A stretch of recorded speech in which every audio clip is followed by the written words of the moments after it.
नक्कली भुटानी शरणार्थी प्रकरणमा कम्तीमा 5 जनालाई राज्य विरुद्धको अपराधमा मुद्दा दर्ता गर्ने तयारी। अन्तर्राष्ट्रिय रूपमा समेत गम्भीर चासो प्रकट भएको प्रधानमन्त्री दाहालको भनाई।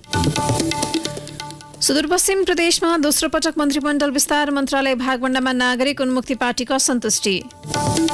मनसुनको समयमा पानी कम पर्ने भएपछि यो वर्ष धान उत्पादन घट्ने चिन्ता, पूर्व तयारी थाल्न विज्ञको सुझाव। भारतले आफू प्रशासित कश्मीरमा आयोजना गरेको G20 को मन्त्रीस्तरीय बैठकमा सहभागी नहुने चीनको भनाई। विवादास्पद भूमिमा गर्न लागेको भन्दै पाकिस्तानको पनि आलोचना। र स्पेनिस ला लिगा फुटबलको पछिल्लो खेलमा लिग विजेता बार्सिलोना पराजित, एल्चे र गेटापेद्वारा 1-1 को बराबरी। नमस्कार, कान्तिपुर डायरीका साथमा साथी खिलनाथ र म दिवा। अब समाचार विस्तारमा। नेपाली नागरिकलाई नक्कली भुटानी शरणार्थी बनाएर अमेरिका पठाउने प्रकरणमा मुछिएका 32 जनालाई नै ठगी र संगठित अपराधमा मुद्दा चलाउन प्रहरीले सरकारी वकिलको कार्यालयमा राय दिने भएको छ।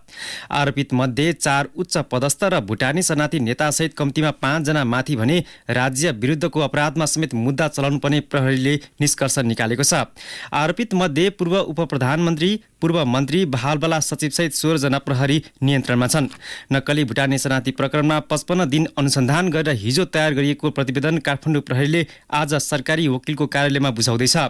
भुटानी शरणार्थी बनाउने नाममा ठगी भएको उजुरी गत वर्ष जेठमा काठमाडौँ उपत्यका अपराध अनुसन्धान कार्यालयमा परेको थियो। त्यसको करिब 10 महिनापछि गत चैत्र 12 मा 3 आरोपितलाई पक्राउ गरेर प्रहरीले अनुसन्धान अघि बढाएको थियो। अनुसन्धानका क्रममा गिरोहले करिब 26 करोड रुपियाँ ठगी गरेको दाबीसहित 100 जना भन्दा बढीले प्रहरीमा जाहेरी दिएका थिए। गिरोहले 1 अर्ब रुपियाँ भन्दा बढी रकम उठाएको अनुमान छ।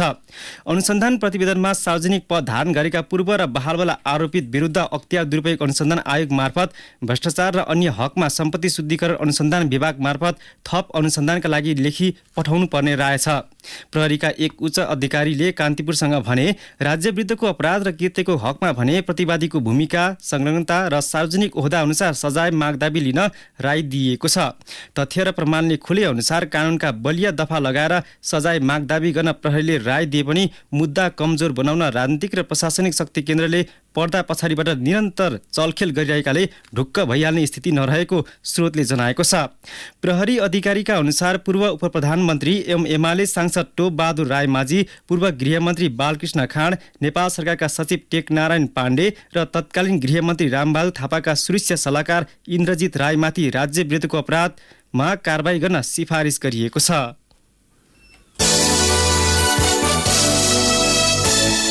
प्रधानमन्त्री पुष्पकमल दाहालले नक्कली भुटानी शरणार्थी प्रकरणमा मुद्दा दर्ता भएपछि पनि अनुसन्धान जारी राख्ने बताउनु भएको छ। कान्तिपुर मिडिया ग्रुपसँगको कुराकानीमा प्रधानमन्त्री दाहालले अदालतमा 60 दिनभित्र मुद्दा लैजानु पर्ने व्यवस्था भएकाले अहिलेसम्मको अनुसन्धानको आधारमा मुद्दा दर्ता हुने र त्यसपछि थप अनुसन्धान प्रक्रिया अघि बढ्ने बताउनु भएको हो। निर्दोष कोही नपरोस् भन्ने मान्यताभित्रबाट डर, आत्मविश्वासको साथ र दृढताको साथ अगाडि बढ्न हामीले गृह मन्त्रालयलाई पनि प्रहरीलाई पनि मैले पटक पटक चाहिँ त्यो निर्देशन दिएँ र प्रहरीले पनि आफ्नो जिम्मेवारी गम्भीरतापूर्वक लिएर नै पुरा गर्यो र गरिरहेको छ। अब यो अदालतमा लानुपर्ने फेरि हाम्रो वैधानिक व्यवस्था अनुसार 60 दिनको व्यवस्था अनुसार त पुर्याउनै पर्छ। तर फेरि पनि त्यसमा कोही दोषी देखिएका सङ्केत छन् भने त्यसको अनुसन्धान प्रक्रिया रोकिन्छ भन्ने चाहिँ मैले बुझेको पनि छैन र रोकिँदैन पनि। दाहालले शरणार्थी प्रकरणमा अन्तर्राष्ट्रिय चासोको रूपमा प्रकट भएकाले त्यसबाट कोही पछि हट्न नसक्ने दावी गर्नुभयो। शरणार्थी प्रकरणका दोषीलाई जोगाउने उद्देश्यले प्रमुख दलका नेताहरू छलफलमा नरहेको प्रधानमन्त्री दाहालको भनाइ छ। विभिन्न अन्तर्राष्ट्रिय सङ्घ संस्था, विभिन्न शक्ति केन्द्र सबैले पनि यो विषयलाई गम्भीर रूपले हेरेको हुनाले मलाई विश्वास छ यो अब कसैले चाहिँ दायाँ बायाँ गर्ने इत्यादि अथवा कहिलेकाहीँ मिडियामा आउँछ म प्रधानमन्त्रीको हैसियतले र शेरबहादुरजी र केपी ओली बस्दा यही विषयमा कुरा गरेर सामसुम पार्न खोज्या हुन् कि भनेर निकै आशंका पनि भयो। मैले पटक पटक भनेको पनि छु, आज पनि म प्रष्टसँग भन्न चाहन्छु, हामीले यो विषयमा दोषी नछुटोस्, निर्दोष नपरोस् भन्ने बाहेक 3 जना बसेर कहिले पनि कुरा गरेका छैनौँ। अर्को प्रसङ्गमा प्रधानमन्त्री दाहालले आफ्नो आगामी भारत भ्रमण द्विपक्षीय सहयोगको विषयमा केन्द्रित हुने बताउनुभयो। नयाँ इतिहास रच्ने विश्वास सहित आफू भारत भ्रमणमा जान लागेको उहाँको भनाइ थियो। र भारत भ्रमणको तयारी राम्रो छ। मैले यो पटक र अहिले गम्भीर तयारी दुवैतिर भएको छ र केही नयाँ चिज यो पटक प्राप्त हुन्छ नेपाललाई र नेपाल भारत सम्बन्धको चाहिँ आयाम पनि नयाँ ठाउँमा उठ्छ भन्ने विश्वास छ मलाई। सायद यो राम्रो अवसर हो नेपालको लागि पनि र भारतको लागि पनि। हामीले द्विपक्षीय सम्बन्धलाई बलियो पार्ने, द्विपक्षीय सहयोगलाई, आर्थिक सहयोगका क्षेत्रहरूलाई नयाँ बनाउने, अहिले मैले धेरै भन्न उचित हुँदैन तर एउटा नयाँ इतिहास यो पटक रचिन्छ होला भन्ने विश्वासको साथ म भारत जाँदैछु। प्रधानमन्त्री कार्यालय स्रोतका अनुसार जेठ 17 गतेबाट 4 दिनका लागि प्रधानमन्त्री दाहालको भारत भ्रमण गर्ने तयारी भए पनि औपचारिक घोषणा भइसकेको छैन।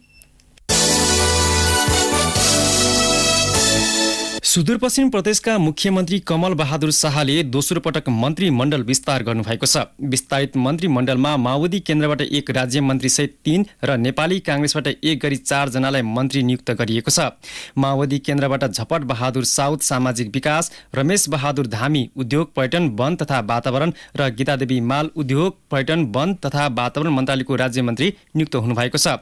काङ्ग्रेसका पृथ्वी बहादुर सिंह आन्तरिक मामिला तथा कानुन मन्त्री बन्नुभएको छ। यसअघि भौतिक पूर्वाधार विकासमा काङ्ग्रेसका प्रकाश देउवा र आर्थिक मामिलामा एकीकृत समाजवादीका नरेश कुमार शाही नियुक्त हुनुभएको थियो। 7 मन्त्रालय रहेको सुदूरपश्चिम सरकारमा काङ्ग्रेसबाट मुख्यमन्त्री सहित 3, माओवादी केन्द्रबाट 1 राज्य मन्त्री सहित 3 र एकीकृत समाजवादीबाट 1 जना मन्त्री भएका छन्। यसैबीच मन्त्रालय भागबण्डा नमिलेको भन्दै सत्तारूढ दल नागरिक उन्मुक्ति पार्टीले भने नाम सिफारिस नगरेको हाम्रा सहकर्मीले जनाएका छन्। सो पार्टीले 2 मन्त्रालयमा दाबी गरेको थियो। सरकारको नेतृत्व गरिरहेको दल काङ्ग्रेसले 2 मन्त्रालय दिन नसक्ने अडान लिएपछि नागरिक उन्मुक्ति सरकारमा सामेल नभएको हो। प्रमुख प्रतिपक्ष एमालेका अध्यक्ष केपी शर्मा ओलीले सरकारको नीति तथा कार्यक्रम अस्वीकार गर्न आफ्नो दलका सांसदलाई निर्देशन दिनुभएको छ। एमाले संसदीय दलको प्रशिक्षणमा ओलीले नीति तथा कार्यक्रमको विरोधमा सशक्त उपस्थिति देखाउन पनि निर्देशन दिनुभएको हो। नीति तथा कार्यक्रममाथि आजदेखि संसदमा छलफल हुँदैछ। एमाले अध्यक्ष ओलीले सरकारको नीति तथा कार्यक्रम समर्थन योग्य नरहेको टिप्पणी गर्नुभयो। उहाँले भन्नुभयो सरकारले नीति तथा कार्यक्रम क्याम्पसमा डेमोक्रेसी भनेको के हो भनेर पढाए जस्तो छ। पुरानो कुराको तान्तुन छ, स्वीकार गर्ने योग्य छैन, विरोध योग्य छ।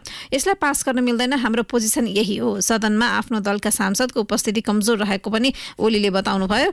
उहाँले सांसदहरूलाई भन्नुभयो संसदमा हाम्रो उपस्थिति नुन खाएको कुखुराको जस्तो भयो। हाम्रो प्रस्तुति स्ट्रङ हुनुपर्छ। नीति तथा कार्यक्रमले मुलुकको राजनीतिक, आर्थिक, सामाजिक कुनै पनि समस्या पहिचान गर्न नसकेको ओलीको भनाइ छ। सदनमा सांसदलाई सक्रिय बनाउने, नीति तथा कार्यक्रममा समस्या भएकाले विरोध गर्ने निर्देशन नेतृत्वबाट पाएको एमालेका प्रमुख सचेतक पदम गिरीले बताउनुभयो। कान्तिपुर डायरीमा अब ब्रेकको पालो।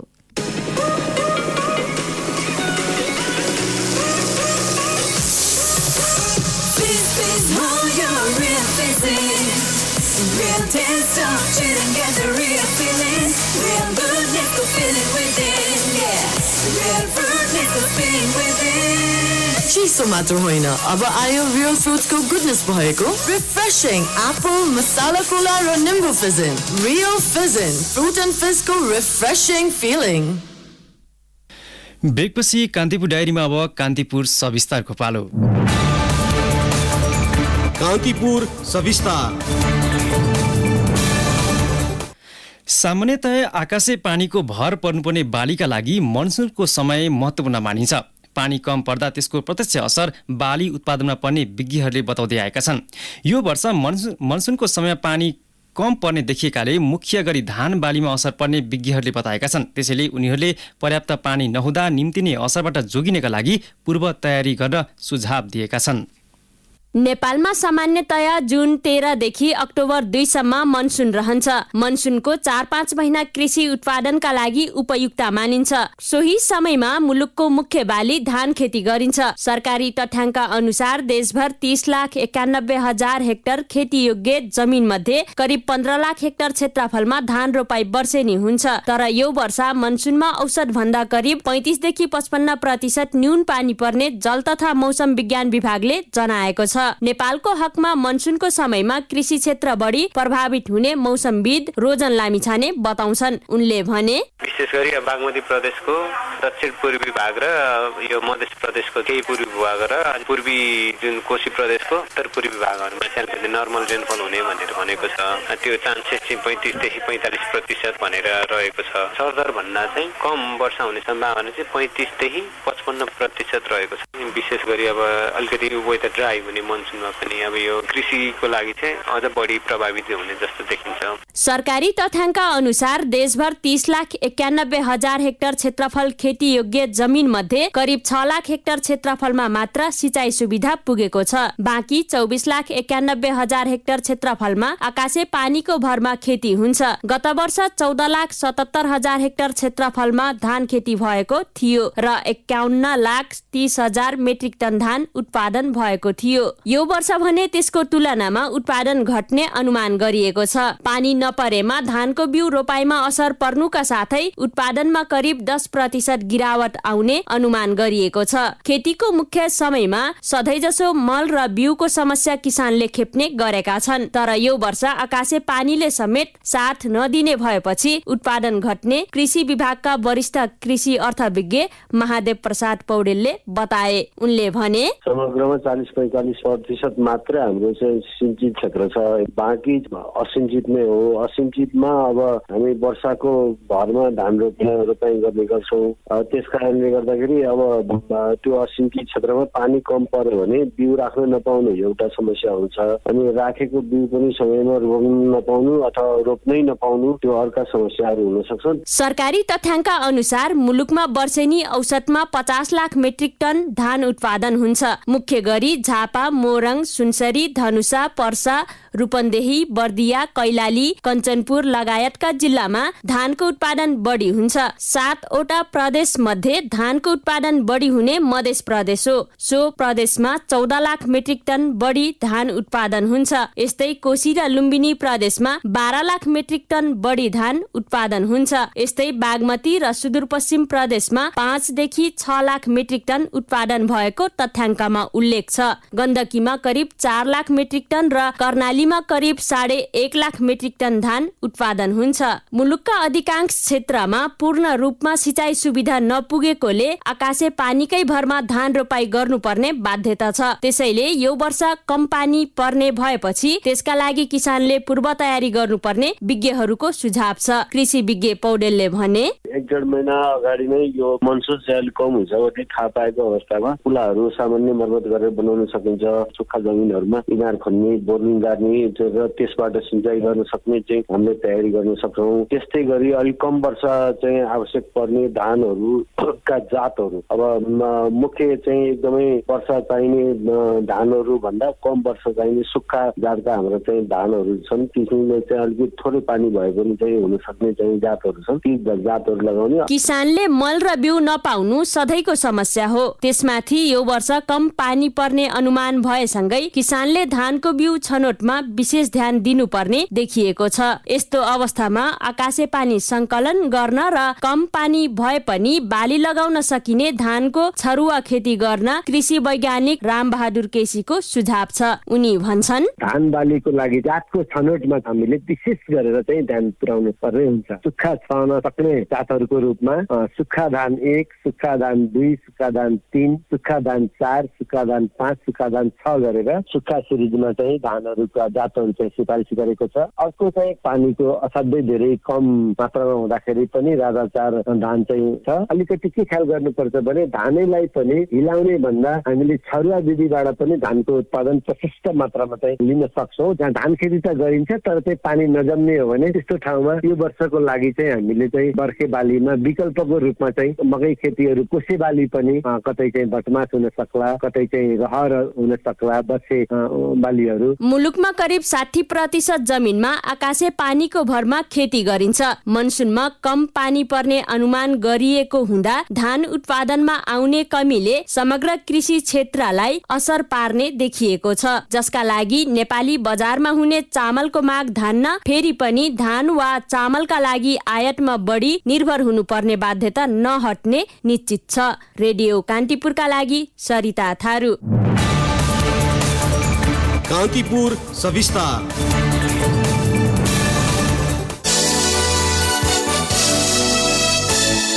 अमेरिकी सहयोग निकाय मिलेनियम च्यालेन्ज कर्पोरेसन MCC का केही क्षेत्रीय डेप्युटी भाइस प्रेसिडेन्ट जोनाथन ब्रुक्सले उपप्रधान एवं गृहमन्त्री नारायण काजी श्रेष्ठसँगै समयमै परियोजना निर्माणका लागि सहयोगका आग्रह गर्नुभएको छ।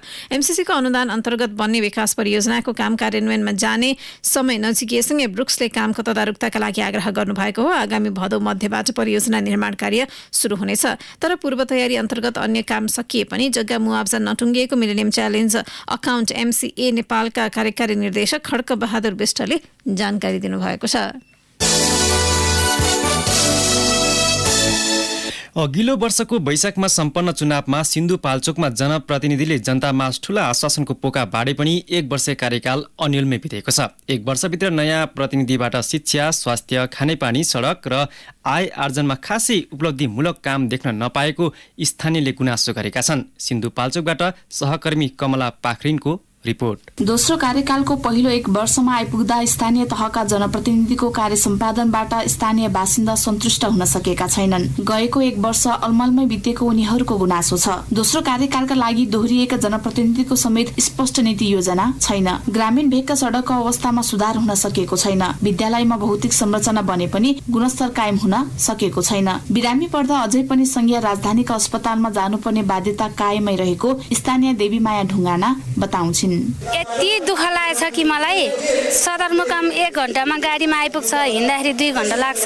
अब त्यतिसम्म पनि हाम्रो पिच कहिले पनि हुन सकेन। बाटो पिच हुनु पर्यो, पुल बन्न पर्यो, स्वास्थ्य चौकी बन्न पर्यो, हामीलाई बत्ती छ, हामीलाई बाटो गएको छ। अब हामीलाई चाहिँ पिच हुनु पर्यो, हाम्रो हिउँदा बर्खा गाडी चल्नु पर्यो। स्थानीय तहको पहिलो कार्यकालमा पाएको सेवाले समेत निरन्तरता नपाएको स्थानीयको गुनासो छ। शिक्षा, स्वास्थ्य, आय आर्जन र विकास निर्माणमा गरिएका कामहरू अधुरै रहेको पाइएको छ। बिजुली, खानेपानी, सडक तथा अन्य क्षेत्रमा परिवर्तनको संकेत नदेखिएको स्थानीय कुमार राउत बताउँछन्। परिवर्तन त माथिबाट संहिता प्रदेश स्थानीय तह भन्दै गर्दाखेरि लागू भएको छ नीति तथा कार्यक्रम। तर तल बेसमा आउँदाखेरि चाहिँ भनेको जस्तो चाहिँ भएको छैन। पहिलाको जस्तो भन्दा चाहिँ अलिकति रूपान्तरण तर पनि ठेट हुनुपर्ने त्यो चाहिँ 80% चाहिँ भएको जस्तो लाग्दैन। जुगल गाउँपालिकाको 3वटा बस्ती अझै सडक सञ्जालले जोड्न सकेको छैन। हेलम्बु, पाँचपोखरी र जुगल जस्ता स्थानीय तहका बिरामीहरू उपचारका लागि अस्पताल जान हेलिकप्टर चार्टर गर्न बाध्य छन्। जिल्लामा अस्पताल रहे पनि स्वास्थ्यकर्मी र स्वास्थ्य सामग्रीको अभाव छ, जसका कारण बिरामी र स्वास्थ्यकर्मी दुवैले कठिनाई भोग्नु परेको चौतारा अस्पतालका प्रमुख डाक्टर त्रिचन्द्र झा बताउँछन्।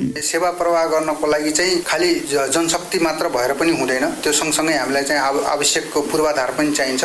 हाम्रो यस अस्पतालमा सबभन्दा ठुलो कमी कमजोरी भनेको हामीसँग पूर्वाधार नै नभएको अवस्था छ। पुरानो बिल्डिङ भत्किसकेको र हामीले प्रिफ्याबको स्ट्रक्चरबाट अहिले विभिन्न सेवाहरू दिइरहेका छौँ। अहिले पनि हामीले ओपीडी सर्भिस, काउन्टर र त्यस्तै गरी ल्याब र फार्मेसीहरू प्रपर तरिकाले सञ्चालन गर्नको लागि हामीसँग यथेष्ट स्थानहरू छैन। संघीय र स्थानीय तहको साझा कामको बारेमा प्रश्न नहुँदा सेवा प्रभावकारी हुन सकेको छैन। तथापि विकास निर्माणको कामलाई भने निरन्तरता दिइएको जनप्रतिनिधिको दाबी छ। त्रिपुरा सुन्दरी गाउँपालिकाका अध्यक्ष भक्तध्वज बोहरा बताउँछन्। त्रिपुरा सुन्दरी गाउँपालिका भनेको अहिलेको अवस्थामा 1 मिटर पनि बाटो कालोपत्री नभएको गाउँपालिका हो। त्यसैले अहिले गाउँपालिका केन्द्रसम्म आउने सडकको यहाँबाट तौथलीसम्मको बाटोलाई हामी कालोपत्री गर्नुपर्छ भनेर त्यसको DPR सम्पन्न गरिसकेका छौँ। जस्तै टेकानपुरदेखि तौथली हुँदै खरडुङ्गा जोड्ने एउटा सडकको पनि अब DPR हुँदैछ। सिन्धुपाल्चोकमा 6 वर्षको अवधिमा स्थानीय तहबाट विकास निर्माणमा 68 अर्ब भन्दा बढी खर्च भएको छ। तर खर्च अनुसार आर्थिक, सामाजिक र भौतिक विकासले फड्को मार्न सकेको छैन। योजनाहरू अलपत्र छाड्ने र भएका काम समेत गुणस्तरीय नहुँदा आफूहरूले शास्ति भोग्नु परेको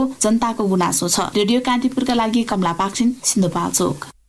यसैबीच काठमाडौँको तारकेश्वर नगरपालिकाले पछिल्लो 1 वर्ष कार्यकालमा भएका विकास निर्माण सम्बन्धी प्रगति विवरण सार्वजनिक गरेको छ। नगरपालिकाले चालु आर्थिक वर्षमा उपभोक्ता समिति मार्फत 1083 र ठेक्का मार्फत 26वटा योजना अघि सारेको थियो। ती योजनाको प्रगति सन्तोषजनक रहेको र 2 महिनाभित्र सबै योजना पूरा हुने नगरपालिकाले जनाएको छ। पहिलो वर्षको प्रगति विवरण सार्वजनिक गर्दै नगरपालिकाका प्रमुख कृष्णहरि महर्जनले नगर क्षेत्रमा 1 घर 1 धाराको नीति अनुसार खानेपानीको प्रबन्ध गर्ने काम अघि बढेको बताउनुभयो। कान्तिपुर डायरीमा पुनः ब्रेकको पालो। ब्रेकपछि कान्तिपुर डायरीमा अब आर्थिक प्रसङ्ग। पुँजी बजारमा बैंक तथा वित्तीय संस्था र बीमाको हिस्सा घटेको छ। जलविद्युत लगायत अरू क्षेत्रका कम्पनीको सूचीकरण बढ्दै गएकाले बैंक तथा वित्तीय संस्था र बीमाको हिस्सा घटेको हो। गत चैत अन्त्यसम्म पुँजी बजारमा बैंक तथा वित्तीय संस्था र बीमा कम्पनीको हिस्सा 63.8% रहेको नेपाल स्टक एक्सचेन्ज नेप्सेको तथ्याङ्क छ। दोस्रो बजारमा सूचीकृत सेयरको पुँजीकरणका आधारमा यो हिस्सा निकालिएको हो। आर्थिक वर्ष 2075-76 मा पुँजी बजारमा बैंक तथा वित्तीय संस्था र बीमा क्षेत्रको हिस्सा करिब 72% थियो।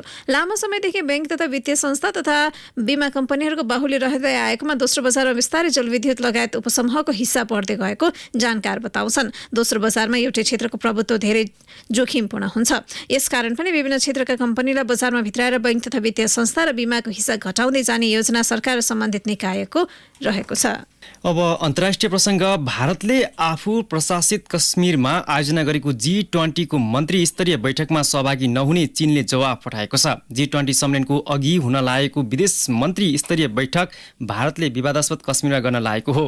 भारत र पाकिस्तान बीचको विवादास्पद मुस्लिम बाहुल्य क्षेत्र कश्मीरमा बैठक आयोजना गरेको भन्दै बेजिङ र इस्लामाबादले दिल्लीको आलोचना समेत गरेका छन्। सन् 1947 यता कश्मीरकै विषयमा 3 पटकसम्म युद्ध लडेका भारत र पाकिस्तानले कश्मीरका 2 हिस्सामा शासन गर्दै आएका छन्। आगामी सेप्टेम्बरमा आयोजना हुने विश्वका शक्तिशाली अर्थतन्त्र भएका 20 राष्ट्रको सम्मेलन अघि विदेश मन्त्री स्तरीय बैठक आयोजना गरिएको हो। चिनिया विदेश मन्त्रालयका प्रवक्ता वाङ वेनविनले चीन विवादास्पद क्षेत्रमा आयोजना गरेको बैठकमा सहभागी नहुने बताउनु भएको हो। सन् 2019 मा जम्मू र कश्मीरको स्वायत्तता खोज्ने भारत सरकारको निर्णयको पाकिस्तानले विरोध गरेको छ। स्वायत्तता खोज्दै दिल्ली प्रशासित बनाइएको जम्मू कश्मीरबाट अर्को प्रदेश लद्दाख छुट्याइएको छ। लद्दाखका केही क्षेत्रमा भारत र चीन बीचको दशकौं लामो सीमा विवाद छ। G20 को मन्त्री स्तरीय बैठक भोलि कश्मीरमा हुँदैछ। अब खेल प्रसङ्ग। कान्तिपुर हाफ म्याराथनको उपाधि पुरुषतर्फ मुकेश पाल र महिलातर्फ राजपुरा पछाइले जितेका छन्। पुरुषतर्फ नेपाल आर्मीका मुकेशले निर्धारित दूरी 1 घण्टा 6 मिनेट 45 सेकेन्डमा पार गरे। आर्मीकै राजन रोकाए दोस्रो र तीर्थ पुनः तेस्रो भएका छन्। महिलातर्फ पछाइले निर्धारित दूरी 1 घण्टा 19 मिनेट 16 सेकेन्डमा पुरा गर्दै पहिलो भइन्। त्यस्तै राममाया बुढा दोस्रो र पुष्पा भण्डारी तेस्रो भइन्। हाफ म्याराथन पुरुष र महिला दुवैतर्फका विजेताले जनै 1-1 लाख रुपियाँ प्राप्त गरे। त्यस्तै दोस्रो हुनेले 50,000, तेस्रो हुनेले 30,000, चौथो हुनेले 20,000, पाँचौंले 10,000 र छैठौं हुनेले 5,000 रुपियाँ पुरस्कार प्राप्त गरेका छन्। व्हीलचेयर पुरुषतर्फको उपाधि रमेश खत्रीले जित्दा डिन थिङ दोस्रो र रामकाजी मिराज तेस्रो भए। व्हीलचेयर महिलातर्फ ऐश्वर्य कुमार प्रथम, याम कुमारी झाँक्री दोस्रो र पेमा जुलुङ तेस्रो भइन्। व्हीलचेयर पुरुष र महिलातर्फ पहिलोदेखि तेस्रो हुनेले 30,000, 20,000 र 10,000 रुपियाँ क्रमशः हात पारेका छन्।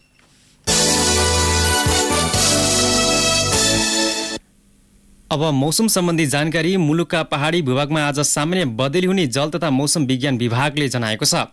कोशी, बागमती र गण्डकी प्रदेशका पहाडी भेगमा र मध्य प्रदेशका केही स्थानमा मेघ गर्जन चट्याङसहित हल्कादेखि मध्यम वर्षा हुने विभागको भनाइ छ। कोशी र मध्य प्रदेशका केही स्थानमा हावाहुरी चल्नेछ। केही बेर अघि 15 डिग्री सेल्सियस मापन गरेको काठमाडौँ उपत्यकाको अधिकतम तापक्रम 27 डिग्री सेल्सियस पुग्नेछ। सूर्योदय बिहान 5:12 भयो। सूर्यास्त साँझ 6:49 हुनेछ।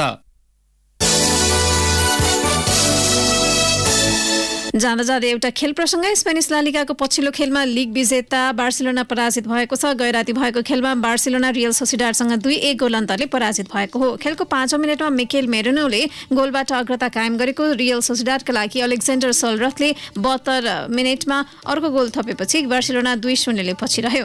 90औं मिनेटमा रोबर्ट लेभान्डोस्कीले बार्सिलोनाका लागि गोल गर्दै खेलमा फर्काउने प्रयास गरेका थिए। 4 खेल अघि नै स्पेनिस ला लिगाको उपाधि जितिसकेको बार्साका लागि हारले लिगमा खासै फरक भने पार्ने छैन।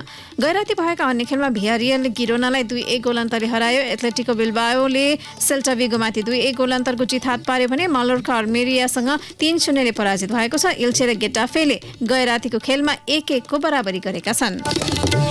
अवस्था यसका साथै कान्तिपुर डायरीको यो बुलेटिन यही सकिन्छ। साथी खेलनाथ र म दिवा बिदा माग्छौँ। नमस्कार।